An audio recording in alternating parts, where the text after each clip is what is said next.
Have you ever wondered what it means when two events are mutually exclusive? Let's find out. Mutually exclusive events are events that cannot happen at the same time.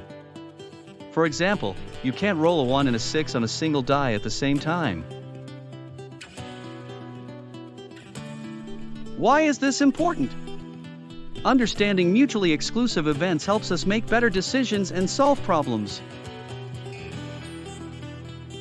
Let's say you're trying to decide between playing soccer or basketball. If you know that the soccer game and basketball game are scheduled at the same time, you'll know that you can't do both. So, remember, mutually exclusive events are events that cannot happen at the same time. Knowing this can help us make better decisions and solve problems.